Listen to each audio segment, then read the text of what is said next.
So for House of Courtenay specifically, what was your immediate inspiration for that? It actually started off as my attempt at writing a short story, which didn't really work out. So I didn't intend to write House of Courtenay as it stands straight off.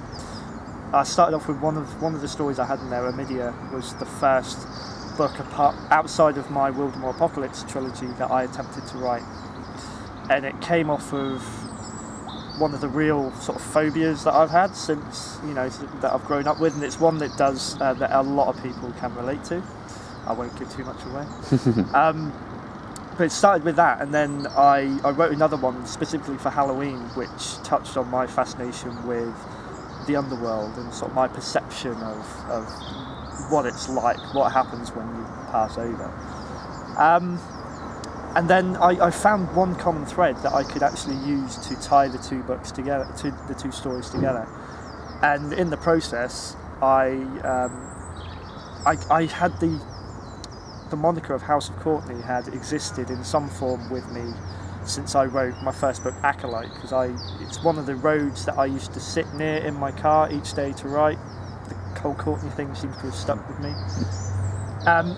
It started off I was gonna have a band one day that I was gonna name House of Courtenay, and then I had my email address I put it to. So I thought, I've got to put this out there. I've got to have a book about a house.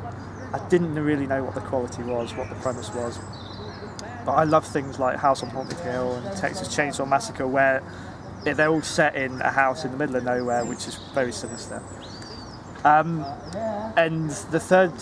the actual second story in the book, The Killing Floor, came from the cover that I had designed for the book, because I was just going to keep it as Omidia and Trick-or-Jack together in this universe that they existed in. And then my wife actually said to me, there's a chair outside the house on the cover, so you need some kind of relevance to that chair, otherwise it's just a bit random, like she does. So I ended up writing The Killing Floor, which again I won't go into, but that came from the inspiration of that object and how I could tie that in. So really it was all it's a very organic piece of work. I didn't set out and plan it out.